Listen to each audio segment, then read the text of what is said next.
Segundo o IBGE, existem mais de 12 milhões e meio de brasileiros que possuem algum tipo de deficiência. Apesar de representarem uma grande parcela da sociedade, conseguimos perceber que a maioria dos lugares, inclusive as vias públicas, ainda não são preparadas para atender a todos os habitantes do país. Eu me chamo Brenda Bauer, tenho 18 anos, sou do Rio de Janeiro, curso licenciatura em Educação Física na UFRJ, sou a única mulher que joga em um time de rugby em cadeira de rodas do Rio de Janeiro e eu uso as redes sociais para falar um pouco sobre a representatividade das pessoas com deficiência e sobre a mulher no esporte. Meu nome é Maria Paula Vieira, eu tenho 27 anos, eu sou de São Paulo e eu sou jornalista, fotógrafa, modelo, atriz e militante da pessoa com deficiência, porque eu sou a mulher com deficiência, eu sou cadeirante. A inclusão, pra mim, ela é algo utópico ainda, é uma ideologia, é algo que eu estou sempre buscando e lutando pra de fato acontecer, porque ela ainda não acontece. Ela vai um pouco mais além de ser um lugar totalmente acessível, ou então de ser um lugar que a gente consegue realizar todas as tarefas, independente das condições físicas da pessoa, e ela está relacionada ao tratamento das pessoas que estão naquele ambiente. Por exemplo, se tratam elas de forma normal, independente da sua deficiência e tudo mais, se não tem nenhum olhar estranho voltado pra ela por ser diferente, digamos assim. Aqui, por exemplo, no Rio de Janeiro, na maioria das festas e baladas, além de faltar acessibilidade sempre, de alguma forma, seja degrau, ou então seja porta muito estreita, as pessoas, infelizmente, ainda olham um cadeirante numa festa e perguntam, né, poxa, mas você tá aqui, que novidade, né, parabéns por você estar aqui. E isso não tem que acontecer, isso faz com que eu me sinta um pouco excluída. Mas o que mais me marca de exclusão, de falta de acessibilidade, de preparo, foi uma entrevista de emprego que eu participei, na época eu era estudante ainda. Então eu fui lá, né, não coloquei no currículo que eu era PCD, que eu era uma pessoa com deficiência, porque eu sabia que o espaço, por ser próximo da minha casa, era acessível. Então eu não precisaria me preocupar com isso, não precisaria saber se era acessível ou não, ou avisar antes pela questão. Eu não me formei em pessoa com deficiência, eu sou uma pessoa com deficiência para estar no meu currículo. Eu poderia muito bem trabalhar ali, tendo as qualificações, que eu tinha já, muitas qualificações. E foi eu sair dali, no instante seguinte, me ligaram. E disseram pra mim que eu não poderia trabalhar ali. E aí eu percebi que era realmente porque eles não queriam o meu corpo ali. Eles não queriam uma pessoa como eu ali.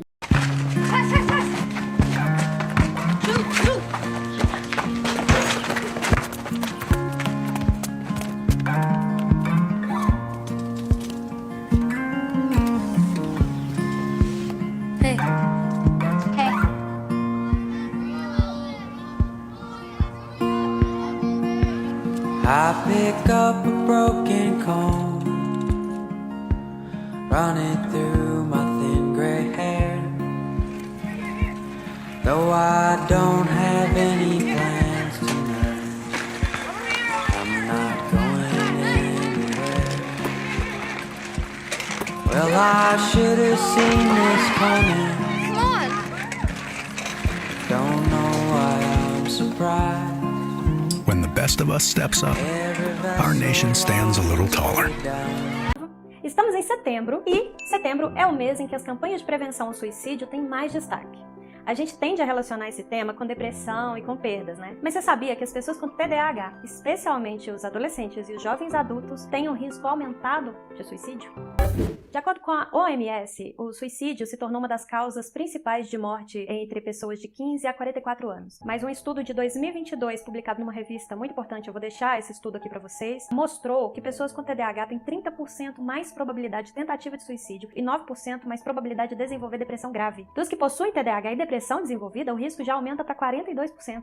E é enganoso pensar que isso só tem relação com as dificuldades da vida. Esse é o pensamento perigoso aqui. O comportamento suicida e o TDAH compartilham fatores genéticos em comum, associados à impulsividade, uma característica que é altamente hereditária, como eu já falei em outro vídeo, e acredita-se que ele surge de anormalidades nas vias neurais do cérebro que governam a recompensa e a inibição. Quem assina embaixo disso que eu estou falando é o Dr. Dennis Freuer, professor da Universidade de Augsburg, na Alemanha, e o principal autor desse estudo, e James Greenblatt, que é um diretor médico da Walden Behavior Care dos Estados Unidos, e escreve vários livros a respeito desse assunto. Lembrando que no Brasil, cerca de 6 a 10 milhões de pessoas estatisticamente sofrem com o transtorno do déficit de atenção, sem contar com aquelas que não foram diagnosticadas. Entenda, ter TDAH não quer dizer que você vai ter depressão e ponto final, mas sim que é mais provável do que quem não tem TDAH, porque tem carga genética, bioquímica, além de todos os outros elementos sociais, ambientais, de estilo de vida e culturais.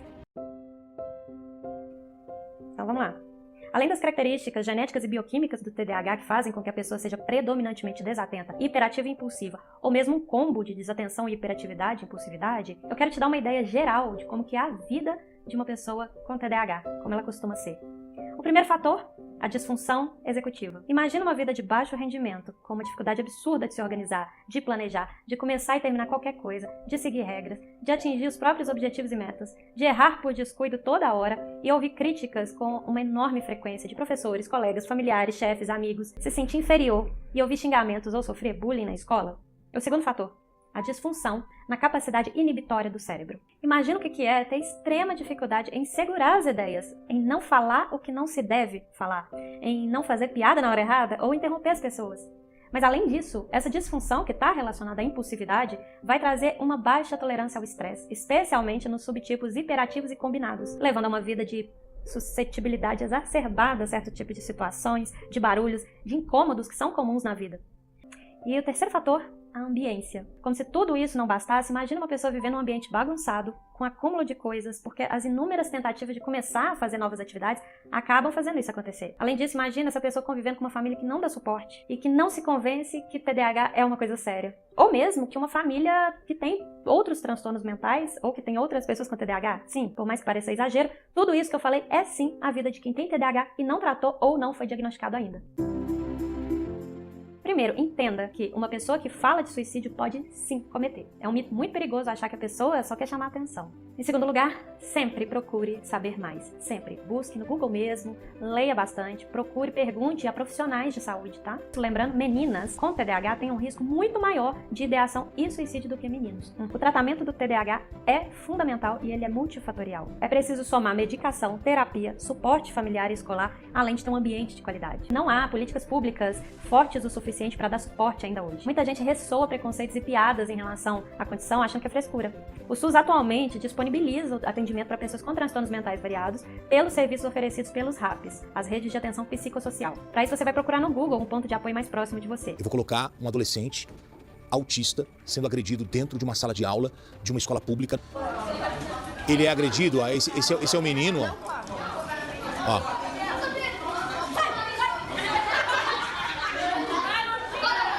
Ele é agredido pelos próprios colegas de turma.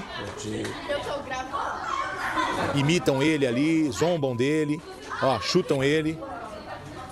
Tem uma hora que ele cai, ó. Olha o que fazem com esse garoto.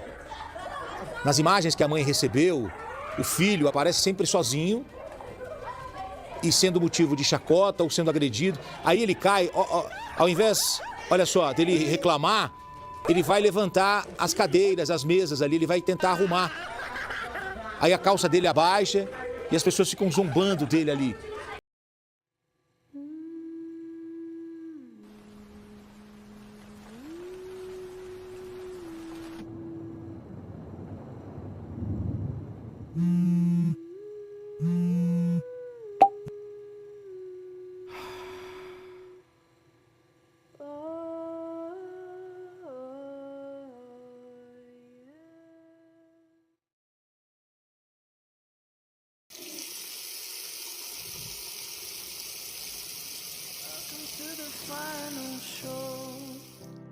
Hope you're wearing your best clothes. We never learned we've been here before. Why are we always stuck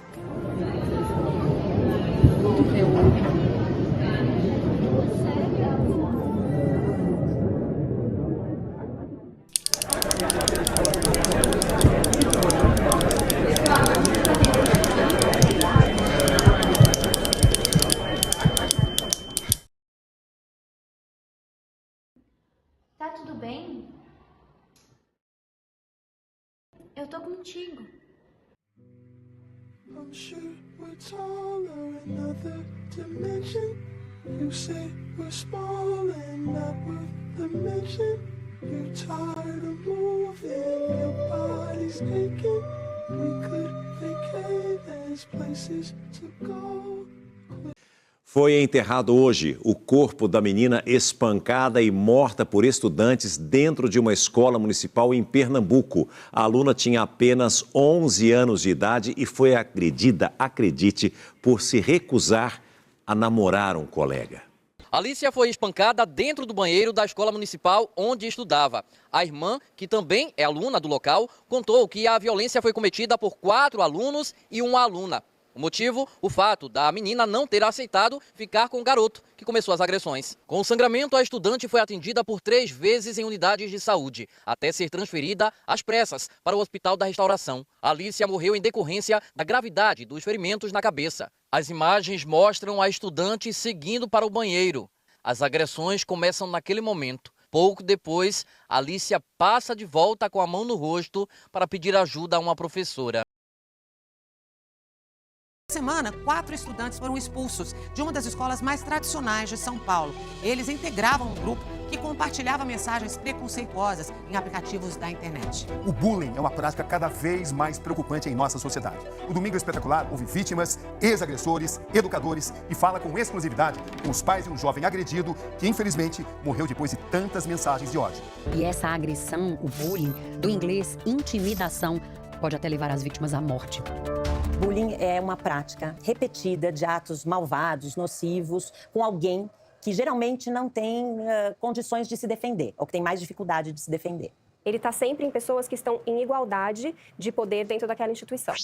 Essa semana, 4 alunos do ensino médio foram expulsos de uma das escolas particulares mais tradicionais de São Paulo. Eles compartilhavam num grupo de WhatsApp mensagens racistas, sexistas e homofóbicas para constranger novos estudantes. Esse tipo de agressão online é chamado de cyberbullying. O cyberbullying, ele se propaga muito rápido, sem controle. Ele pode ter um alcance mundial em questão de horas e ele pode já ter impactos muito devastadores.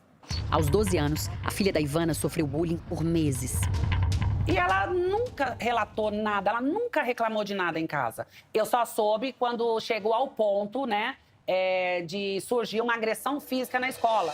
A adolescente mudou de escola e passou a fazer terapia. Ela foi levada para o hospital, ela teve um laudo médico, mas eu acredito que a dor maior que ela sentiu foi na alma. A mãe procurou a delegacia e não sossegou enquanto não fez justiça. As autoras do bullying foram condenadas por lesão corporal leve e tiveram de cumprir serviços comunitários por 2 meses. As adolescentes, elas tiveram a oportunidade de se corrigir. E a minha filha, eu tô tentando. Porque a minha filha, até hoje, ela sofre consequência dos atos. A Sofia conta que sofreu 4 anos de bullying numa escola particular de ensino fundamental em São Paulo. Rodearam a minha mesa e começaram a falar: nossa, eu arrancaria os olhos daquela fulana, eu acho muito bonitos. Nossa, eu arrancaria a pele toda clarinha, eu arrancaria as unhas dela. Não, as unhas não, eu acho elas ruins. Tudo sobre você. Em terapia há 8 anos, a Sofia considera que superou o trauma, mas ainda embarga a voz ao relembrar o passado escolar. Nossa, isso daí é uma coisa que bate muito em mim, porque comer sozinho no intervalo é uma coisa que dói. Dói, e é uma dor que se espalha pela família. Meu filho sempre vai existir, sempre vai andar comigo. Só que é dolorido falar dele. Uma dor inexplicável. O filho da Patrícia e do Igor era aluno bolsista de uma escola de elite na capital paulista. O sonho dele era ser médico, gostava de estudar. Ele desistiu de viver no ano passado. E antes de tomar a atitude irreversível, mandou um áudio em um grupo de WhatsApp do colégio. Por minutos eu salvava meu filho, mas eu não consegui salvar meu filho. É a primeira vez desde a morte de Pedro que os pais dele vêm a público para falar sobre o assunto.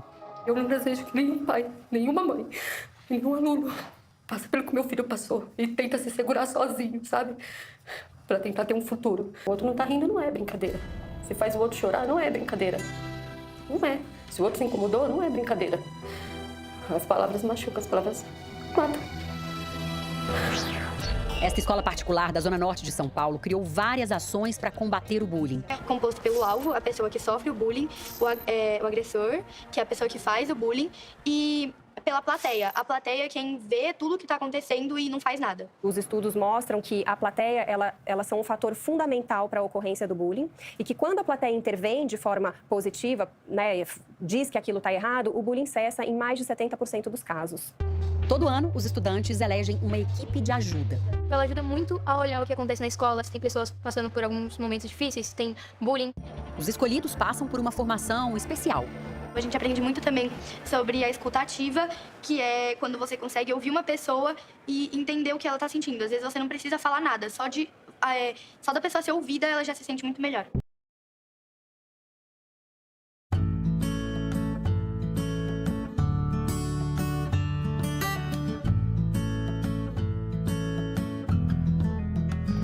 Não é é sobre ter todos os problemas do mundo pra si.